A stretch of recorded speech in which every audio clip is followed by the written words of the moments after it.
Hey, hello. Balik lagi di channel Spoiler Moon dan kita akan lanjutkan lagi kisah hidup Fang Yuan.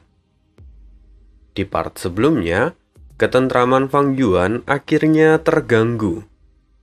Wu Yong menghilang dan dinyatakan mati oleh klan Wu. Dan itu membuat situasi dari klan Wu menjadi kacau. Namun, yang mengalami kekacauan ternyata tidak hanya klan Wu, melainkan klan Xiao juga berada di posisi yang sama. Karena mereka juga kehilangan tetua tertinggi pertama mereka. Sayangnya, Fang Yuan tidak sadar bahwa rupanya semua ini adalah bagian dari rencana Sekte Bayangan. Nah, cerita ini kembali mengalami titik yang kompleks dan kita akan cari tahu lagi apa yang akan Fang Yuan lakukan sebagai pribadi yang kali ini dia tidak tahu apa yang akan terjadi ataupun tidak tahu akan rencana besar dari Sekte Bayangan. Jadi, mari kita lanjutkan kisah hidup Fang Yuan di part 268. Kita akan ke sisi klan Wu dan melihat perkembangan yang ada di sana. Saat ini diskusi baru saja dimulai, namun perdebatan sudah terjadi. Wu Bacong, tetua tertinggi kedua, berdiri dan memukul meja di depan semua orang. Wu Qiao, apa maksudmu? Apa kau sedang mencoba mencari masalah denganku? Wu Qiao, tetua tertinggi ketiga, tersenyum. Dia berdiri dengan tenang dan berkata, "Tetua tertinggi kedua, mohon untuk tidak terbawa emosi. Saat ini, kita masih belum tahu apakah tetua tertinggi pertama masih hidup ataukah sudah mati. Karena walaupun tablet kehidupannya sudah hancur, tapi kita belum menemukan bukti yang otentik untuk memastikan kematiannya. Karena itu, saya berkata kepada Anda supaya Anda duduk di kursi Anda sendiri." Wu Bacong berseru, "Tetua Wu Qiao, saat ini klan Wu dalam masalah besar. Kenapa kamu terus mempermasalahkan hal-hal kecil?" Wu Qiao tersenyum lagi. "Saya sungguh tidak keberatan kalau tetua Wu Bacong memimpin diskusi ini. Lagi pula Anda memang adalah tetua kedua. Tapi menempati kursi tetua tertinggi pertama itu bukanlah suatu tindakan yang benar." Wu Bacong makin keras. "Tetua Wu Qiao, mungkin aku harus memperingatkanmu bahwa tempat ini adalah klan Wu dan bukan klan Xiao. Kau tidak punya hak untuk mengkritisi keputusanku." Para tetua yang lain pun mulai mengkritisi Wu Qiao.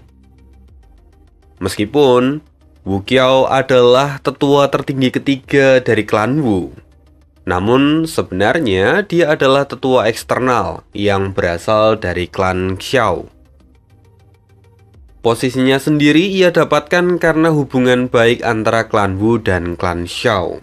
Jadi, Wu Xiao itu bukan keturunan asli dari klan Wu. Namun, Wu Xiao tidak mau mundur setelah mendengar banyak respon dari tetua yang lain.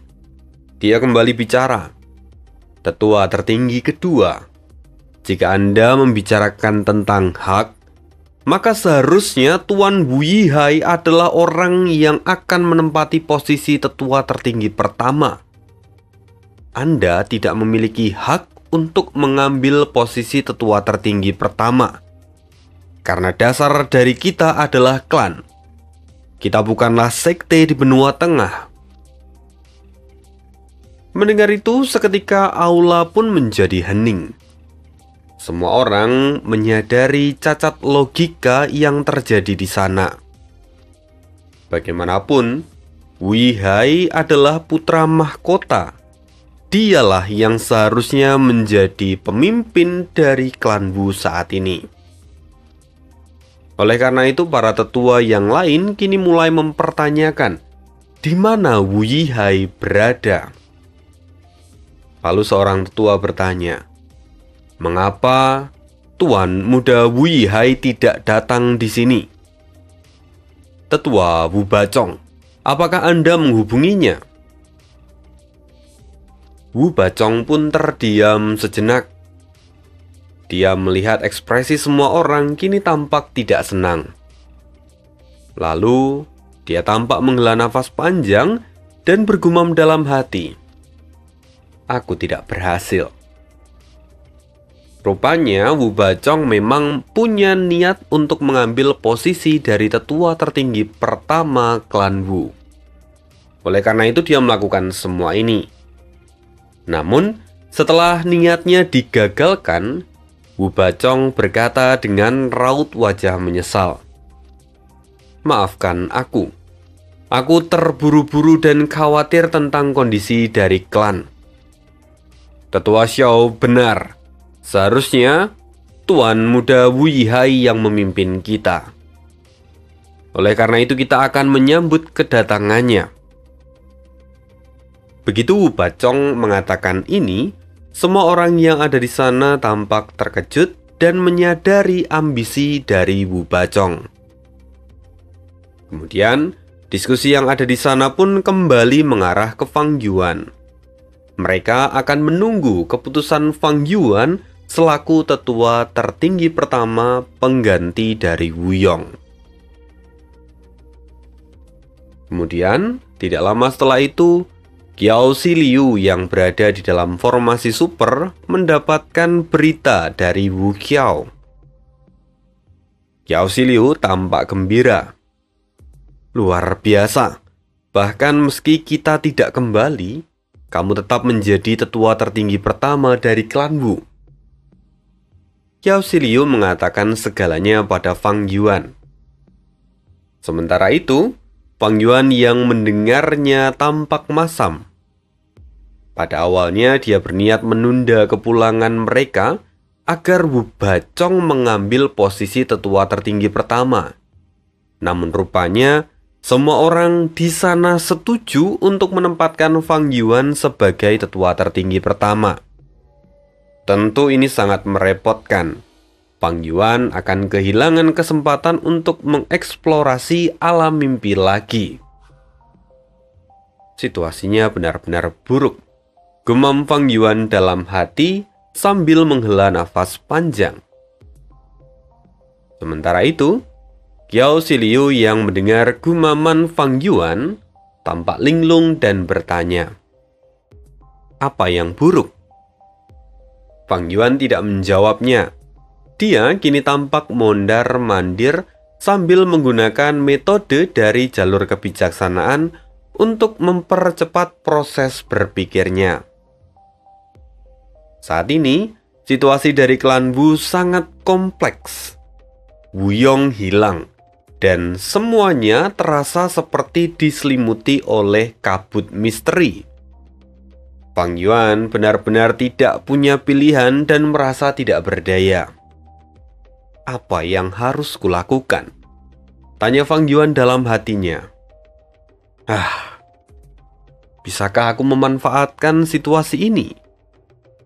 Fang Yuan berhenti berjalan sejenak. Lalu, dia menatap ke arah Qiao Xiliu dan berkata, "Karena sekarang mereka ingin aku menjadi tetua tertinggi pertama dari klan Wu, maka aku akan memberikan perintah pertamaku." "Ya, kamu dapat mengatakannya," kata Qiao Xiliu dengan mata berbinar. Fang Yuan lalu kemudian berkata lagi, "Saat ini dalang dari kejadian hilangnya saudaraku masih bersembunyi. Kita juga harus bermain aman. Oleh karena itu aku memerintahkan semua tetua untuk kembali ke klan Wu. Kita akan menyerah dengan semua sumber daya yang berada jauh dari klan. Semua orang akan berkumpul di dalam klan dan mengaktifkan rumahku. Klan akan memasuki mode siaga. Mendengar itu, Qiao Siliu mengangguk. Dia sangat puas dengan keputusan Fang Yuan. Klan Wu akan mengalami kerugian. Namun, ini adalah keputusan yang paling bijak. Dengan keputusan ini, maka situasi dari klan Wu akan menjadi stabil. Kalau begitu, ayo segera kembali ke klan Wu, kata Qiao Siliu. Dia memuji Fang Yuan. Tapi Fang Yuan segera menggelengkan kepala dan berkata, "Tidak, kita tidak akan pergi. Situasi saat ini sangat berbahaya.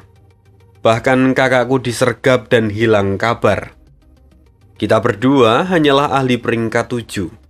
Tidak mungkin dalang itu akan diam saja melihat kita kembali ke klan Wu dengan aman." Mendengar kata-kata Fang Yuan, semuanya terasa masuk akal, dan Qiao Siliu tampak masam saat ini setelah memikirkan hal itu. "Apa yang kamu katakan itu benar. Kita hanya bisa kembali kalau dijemput oleh rumah Gu Abadi." Dan setelah itu, Fang Yuan pun segera mengirimkan Gu informasi ke klan Wu. Kali ini, meski sejenak, Fang Yuan mencoba mengulur waktu. Dia ingin memanfaatkan waktu ini untuk menyelesaikan alam mimpi yang terbentuk di sana. Itulah yang saat ini Fang Yuan pikirkan. Kemudian, kita akan coba pergi lagi menengok keberadaan atau keadaan dari Wu Yong serta dua orang lainnya. Saat ini, Xie Miansheng tampak kesal. "Sial, medan perang ini mengandung metode hantu. Akan sangat sulit untuk lepas dari tempat ini." Xiao Zicai pun menambahkan, "Satu-satunya jalan adalah dengan menyingkirkan mayat kelelawar yang rusak itu." Di tengah kepanikan dua orang ini, Wu Yong tampak sangat tenang. Sementara itu, angin kencang bertiup dari balik lengan bajunya. Penampilannya saat ini benar-benar agung, layaknya seorang ahli peringkat 8. Lalu dengan suara dingin, Wu Yong berkata, "Karena kalian begitu ingin melihat kekuatan asli dari ahli peringkat 8, maka akan kutunjukkan pada kalian." Segera angin bergejolak, dan sungai darah mulai terkoyak oleh sayatan angin yang tajam. Xie Miansheng senang, namun dia juga terkejut. Ini adalah kekuatan rumah Gu Abadi. Jadi, klan Wu memiliki 4 rumah Gu. Hanya dalam sekejap, Wu Yong rupanya telah menggunakan rumah Gu Abadi yang keempat dari klan Wu. Dan saat ini, sebuah kastil bambu terbentuk di sana dan dilapisi oleh pusaran angin yang berwarna hijau seperti giok. Wu Yong dengan suara dingin berkata, "Ini adalah rumah Gu Abadi yang dibuat oleh ibuku, rumahku istana bambu." Dan setelah itu, perlawanan pun dimulai. Tampaknya Wu Yong tidak akan mau mati begitu saja di tempat ini. Sementara itu, saat ini, setelah Fang Yuan mengeluarkan kebijakannya, berbagai tempat yang sebelumnya menjadi titik sumber daya milik klan Wu telah terjadi kekacauan. Kini berbagai kekuatan bersaing untuk memperebutkannya, terutama klan Ba serta klan Xia. Mereka menjarah sebagian besar sumber daya yang ditinggalkan oleh klan Wu. Melihat ada begitu banyak sumber daya yang diambil oleh kekuatan musuh, klan Wu pun dilanda kekhawatiran. Namun, semua ini rupanya masih ada di dalam perhitungan Fang Yuan. Dan Fang Yuan juga rupanya telah membuat beberapa pengaturan, termasuk mengirimkan beberapa gusurat ke klan super yang lain. Sementara itu, saat ini Fang Yuan memanfaatkan waktunya untuk menyempurnakan gerakan pembunuhnya yang lain. Rencana awalnya adalah dia ingin menaklukkan alam mimpi, tetapi rupanya alam mimpi yang terbentuk selalu alam mimpi yang absurd. Jadi Fang Yuan pun enggan menaklukkannya. Dan tidak terasa, beberapa hari pun berlalu. Saat ini, Qiao Ziliu datang meminta untuk bertemu dengan Fang Yuan. Fang Yuan pun menemuinya. Wajah Qiao Ziliu saat ini tampak suram. Dia membawa kabar buruk tentang sumber daya yang telah diambil alih oleh klan yang lain. Mendengar semua itu, respon Fang Yuan tetap tenang dan dia berkata, "Tenang saja. Aku sudah mengaturnya untuk saat ini. Sekarang, kumpulkan semua orang dari klan Xiao.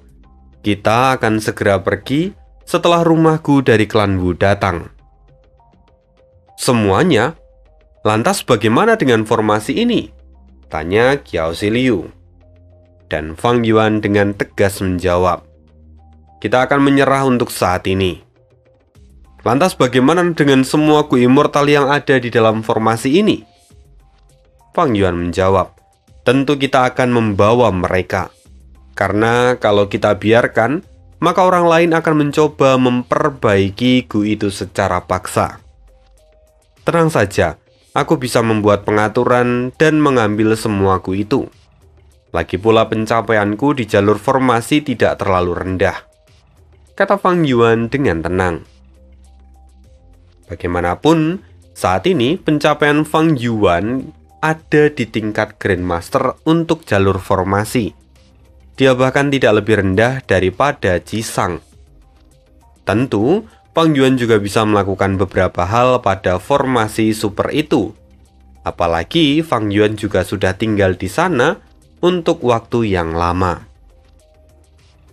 Mendengar semua itu, Qiao Ziliu pun mengangguk. "Baiklah, kalau begitu aku akan menghubungi orang-orangku." Setelah mengatakan itu, Qiao Ziliu pun meninggalkan kediaman Fang Yuan. Di saat yang sama, saat ini arus lain mulai bergerak. Di luar formasi super alam mimpi, saat ini seorang immortal bernama Qiao Po, dia kedatangan seorang tamu. Tamu ini dikenal dengan nama Pri Miao Yin. Dia adalah seorang ahli dari jalan iblis. Meskipun Qiao Po adalah seorang tetua dari klan Xiao, dia sekarang mencoba mencari beberapa keuntungan. Bagaimanapun dia tahu kondisi dari klan Xiao yang saat ini sedang tidak stabil. Hal itu membuatnya menjadi tidak tenang. Jadi dia pun menjalankan bisnis perjalanan ke alam mimpi tanpa diketahui oleh orang lain. Dan kebetulan, orang yang menjadi pelanggan pertamanya adalah Pri Miao Yin. Kemudian, dengan bimbingan dari Xiao Bo, Pri Miao Yin pun berhasil memasuki formasi super alam mimpi. Lalu di saat yang sama, saat ini klan Cai sedang dalam keributan besar. Hal ini terjadi karena sebuah gusurat yang datang 3 hari lalu. Gusurat itu berasal dari Fang Yuan. Dengan segera, klan Cai pun mengadakan rapat besar untuk membahas isi dari surat itu. Sebelum masuk ke dalam isi surat yang mereka terima, kita perlu mengetahui dulu latar belakang dari klan Cai. Sekaligus alasan kenapa Fang Yuan mengirimi mereka surat. Jadi sebenarnya klan Cai, klan Ba, dan klan Xia berada di wilayah yang berseberangan. Mereka tinggal di pertemuan antara Sungai Naga Merah, Sungai Naga Kuning, dan juga Sungai Naga Giok. Ketiga klan ini adalah klan super, namun mereka saling menjaga keseimbangan satu dengan yang lain. Saat salah satu klan menjadi lebih kuat, maka dua klan lainnya akan bergandengan tangan dan menarik klan yang menjadi lebih kuat agar tetap berada di level yang sama. Sementara itu, dengan kondisi klan Wu saat ini, rupanya klan Ba dan klan Xia mendapatkan banyak keuntungan. Sementara klan Cai yang tidak berbatasan langsung dengan klan Wu harus menelan banyak pil pahit. Otomatis, saat ini kondisi mereka sedang tidak baik. Bahkan meski sekarang kekuatan dari ketiga klan masih seimbang, tapi karena ada begitu banyak sumber daya yang diterima oleh klan Ba serta klan Xia, maka hanya tinggal menunggu waktu sebelum pada akhirnya klan Xia akan disingkirkan di antara mereka. Hal ini tentu membuat klan Xia menjadi resah, sampai akhirnya surat Fang Yuan pun tiba. Karena latar belakang itulah Fang Yuan kemudian memilih klan Xia untuk dikirimi surat. Surat itu mengatakan bahwa klan Wu ingin menjalin kerjasama dengan klan Cai. Mereka ingin memberikan klan Ba dan klan Xia pelajaran. Tentu saja, klan Wu juga memberikan bayaran yang menggiurkan serta akan mengirimkan bala bantuan untuk menekan klan Ba dan juga klan Xia. Mempertimbangkan kondisi dari klan Cai saat ini, tawaran Fang Yuan tentu seperti sebuah oasis yang ada di tengah padang gurun. Mereka tentu tidak akan melewatkan kesempatan ini. Apalagi Fang Yuan dengan tegas mengatakan akan menargetkan kedua klan itu sekaligus. Artinya, kalau rencana ini berhasil, maka klan Cai akan berdiri sendiri di antara kehancuran klan Ba dan juga klan Xia.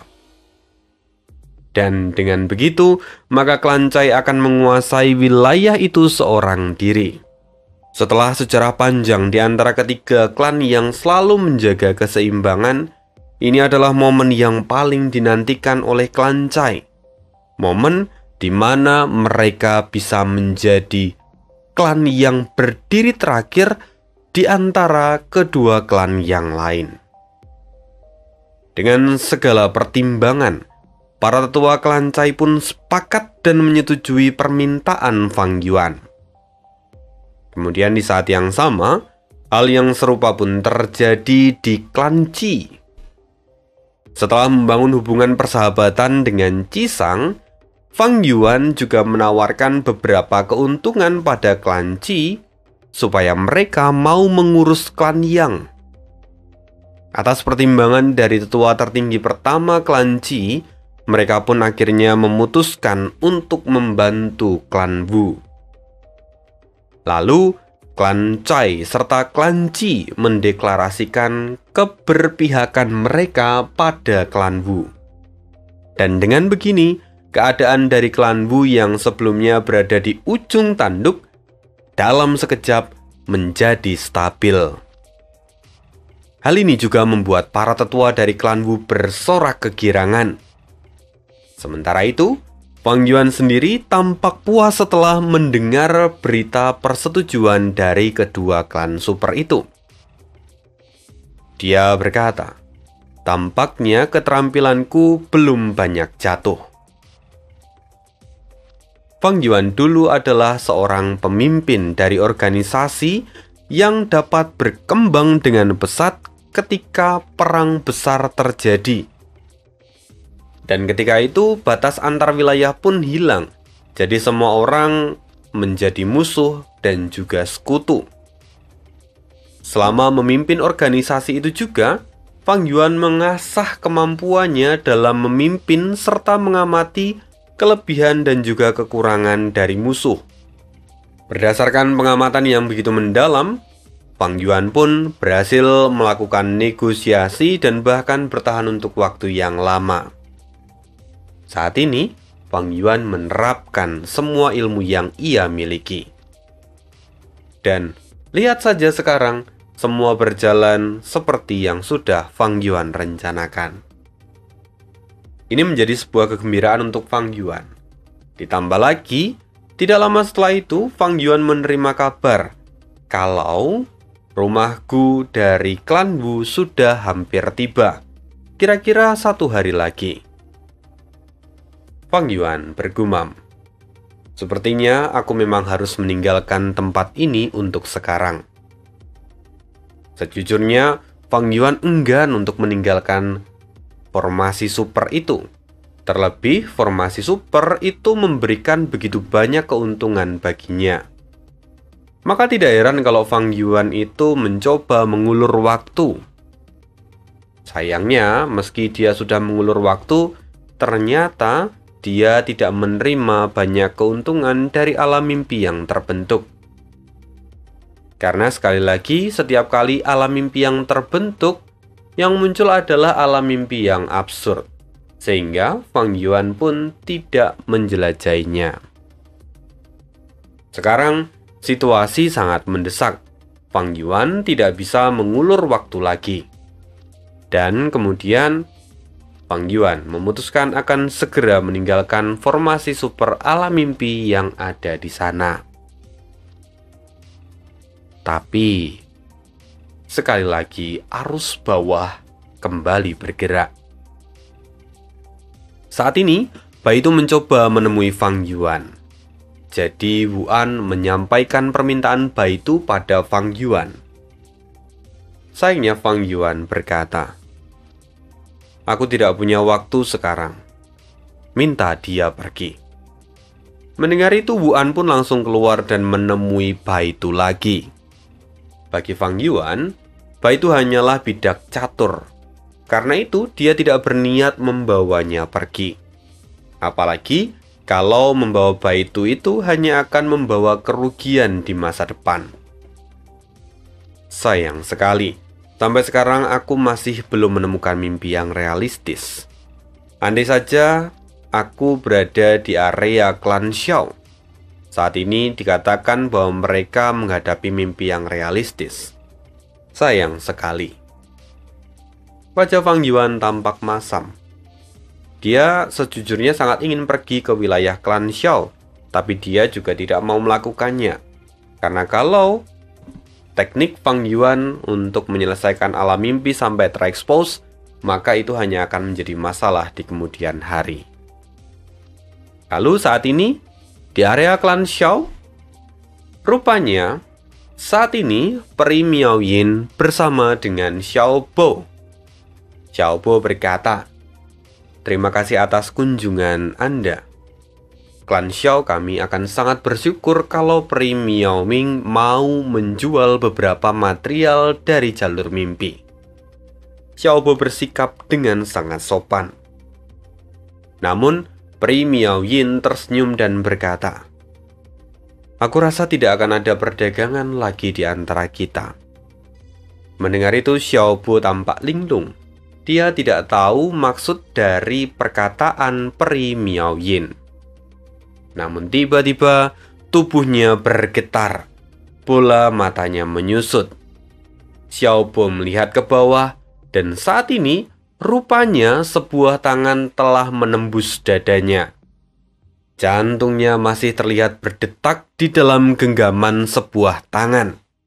Lalu dengan satu gerakan, jantung itu pun diremat hingga hancur. Xiao Bo kehilangan kesadarannya dan dia mati seketika.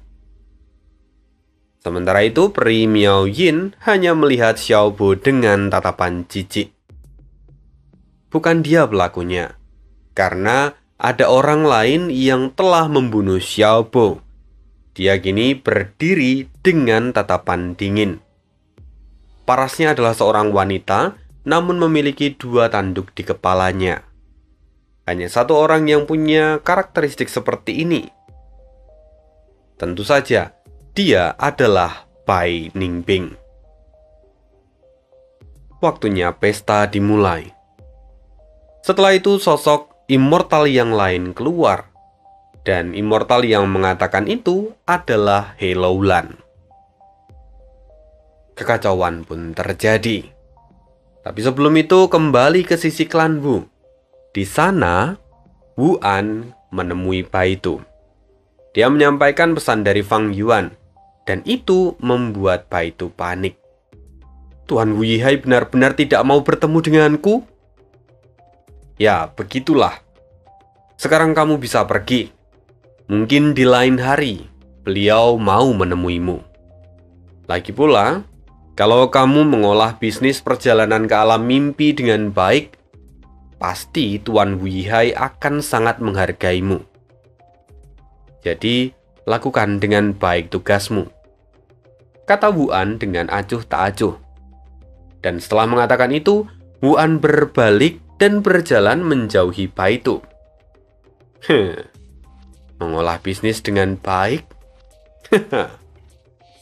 Baitu yang sebelumnya terlihat sedih, tiba-tiba menyeringai. Bola matanya semula berwarna biru, tapi kini berubah menjadi hitam. Perubahan itu segera diikuti oleh seluruh bagian tubuhnya. Baitu awalnya berpenampilan seperti kelinci putih. Semuanya serba putih. Tapi sekarang seluruh tubuhnya berubah menjadi hitam. Dia berwujud harimau hitam. Inilah transformasi yang disembunyikan oleh Baitu. Segera, auranya yang sebelumnya ada di peringkat 6, kini melonjak dan menjadi peringkat 7. Kemudian, dengan satu gerakan, pandangan Wuan seketika menjadi kabur. Tanpa Wuan sadari, Baitu kini telah memotong leher Wuan dalam satu gerakan. Sayang sekali. Misi tetap harus dijalankan meskipun aku tidak bertemu dengan Yihai. Baitu tampak menjilat darah yang ada di ujung kukunya yang tajam. Dan setelah itu, tiba-tiba seluruh formasi bergetar. Ini adalah ulah yang dibuat oleh Bai Ning dan juga Helloulan di wilayah klan Xiao. Kepanikan segera melanda seluruh formasi super. Seseorang menyerang formasi, semuanya segera bersiap. Seru Cigui yang menyadari penyerangan sedang berlangsung. Setelah itu, ledakan berikutnya pun datang. Para immortal yang ada di dalam formasi super alam mimpi menjadi panik. Di sisi lain, Fang Yuan yang sebelumnya mengurung diri pun tampak terkejut. Apa yang terjadi di sini? Fang Yuan segera menarik kembali Gu informasi yang sebelumnya sudah ia tempatkan di seluruh wilayah klan Wu di dalam formasi itu. Dan dari semua Gu informasi yang ia tebarkan itu, Fang Yuan mendapatkan informasi penting. Ini formasi sedang diserang. Dan ternyata Baitu adalah seorang pengkhianat. Sial, sepertinya target berikutnya adalah aku. Dan kemudian Gu informasi di dalam apertur Fang Yuan ikut bergetar. Gu itu berasal dari Qiao Xiliu. Dan kemudian Fang Yuan pun melihat pesan serta gambar yang ada di sana. Qiao Xiliu meminta tolong. Namun selain itu, ada hal yang lebih urgent, bahwa Fang Yuan melihat gambar Bai Ningping dan juga Helloulan yang kini tengah membuat kekacauan di wilayah klan Xiao. Apa? Bai Ningping dan Helloulan ada di sini? Aku mengerti sekarang. Jadi semua ini adalah ulah dari sekte bayangan. Segera pikiran Fang Yuan dibanjiri oleh informasi tentang segala situasi yang telah terjadi di sana sebelumnya. Sialan, kalau begini, haruskah aku mundur? Selama mereka memiliki raja sejati Gunung Ungu, aku tidak akan punya peluang untuk menghabisi mereka. Selain itu, sepertinya mereka juga tidak sadar kalau aku sedang menyamar sebagai Wu Yihai. Karena kalau mereka tahu aku ada di sini, mereka pasti akan mengirimkan Raja Sejati Gunung Ungu untuk melawanku. Namun nyatanya sekarang mereka hanya mengirimkan Baitu untuk mengurusku. Sekarang apa yang harus kulakukan? Fang Yuan tampak berpikir. Sekte bayangan datang ke tempat ini. Jelas, mereka ingin menyelamatkan tubuh utama dari Yang Mulia Iblis Jiwa Spektral. Artinya, tujuan mereka bukanlah aku. Haruskah aku mengamati mereka secara diam-diam? Atau haruskah aku melarikan diri dari sini selagi bisa? Di tengah pemikiran Fang Yuan yang campur aduk, tiba-tiba Gu Surat kembali datang. Surat itu berasal dari Qiao Siliu. Dia berkata, "Yi Hai, cepatlah datang, bantu aku." Qiao Siliu tampak mendesak. Situasinya sepertinya gawat. Tapi Fang Yuan dengan segera menolaknya. "Tunggu, aku juga mengalami beberapa masalah di sini. Baitu rupanya adalah seorang pengkhianat dan telah membunuh Wuan. Aku harus membuat perhitungan dengan dia." "Apa? Terjadi hal seperti itu? Baiklah, kamu harus berhati-hati," kata Qiao Siliu melalui suratnya. Dan kali ini, Qiao Siliu harus menghadapi Pri Miao Yin, He Luolan, dan juga Bai Ningping. Sayangnya, kekacauan tidak berhenti di situ. Setelah semua yang terjadi, ledakan energi dari luar formasi seketika membuat semua orang terkejut.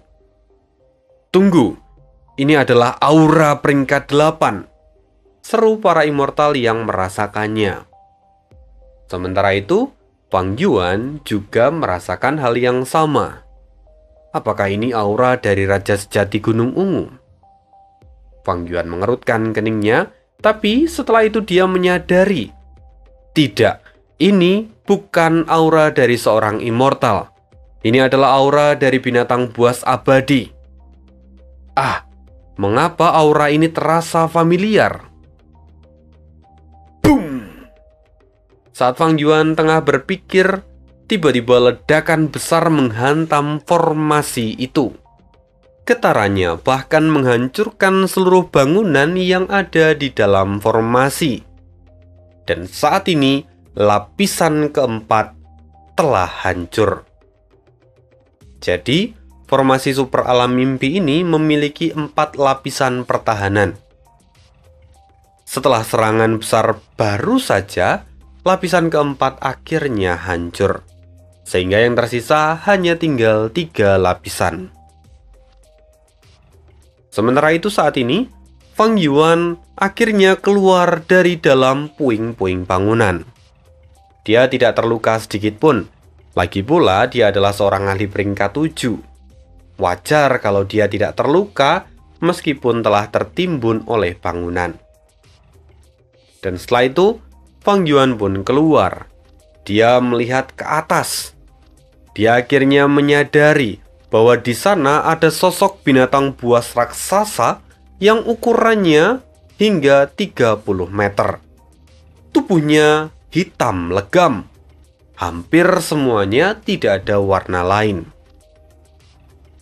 Fang Yuan terkejut ketika melihat binatang buas itu. Terlebih ketika binatang buas itu berkata, "Bah, banyak sekali immortal di sini. Aku ingin makan. Aku akan makan kalian semua." Setelah itu aku akan menjadi lebih dekat untuk menjadi manusia.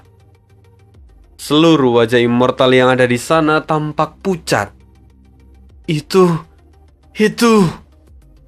Kata-kata mereka terbata-bata dan Fang Yuan menyambung.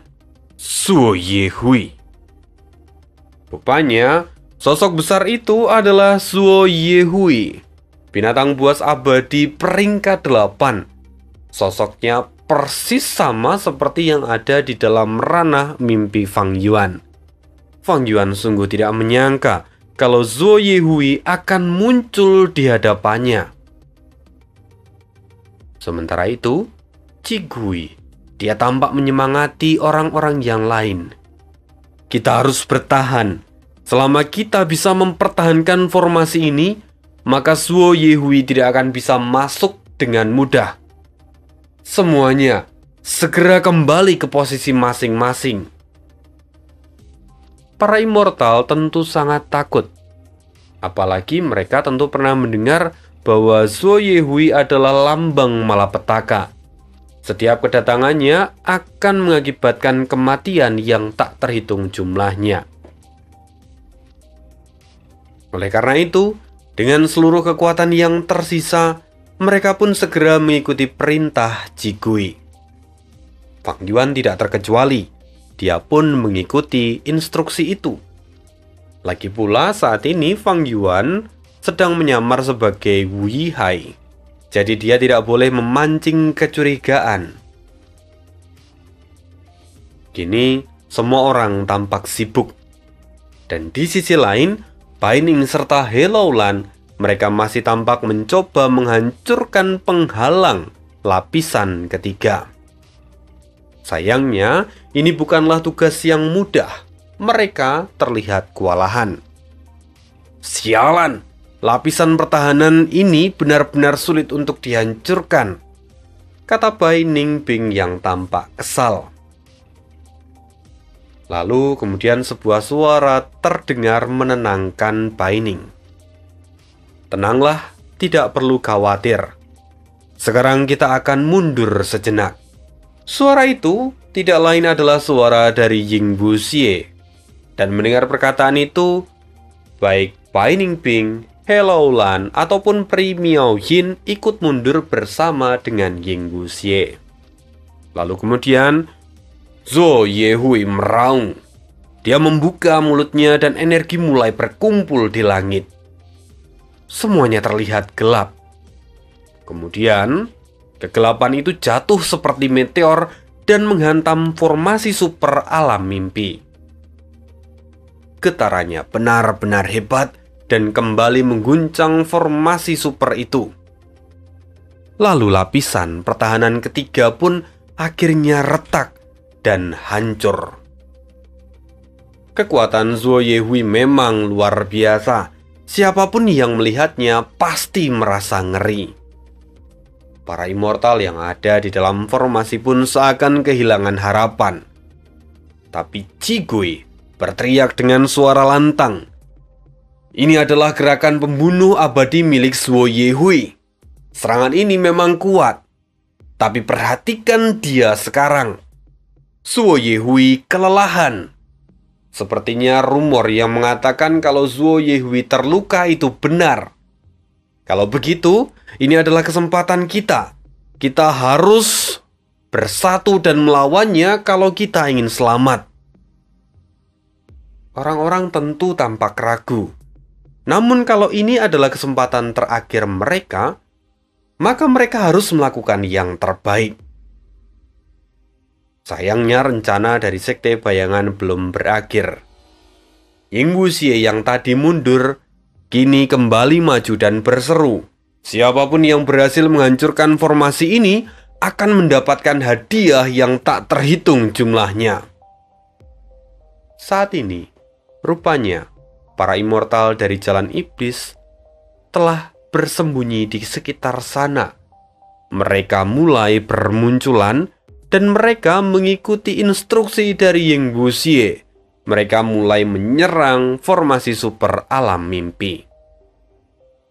Akhirnya, perang besar kembali pecah dan memasuki babak yang baru.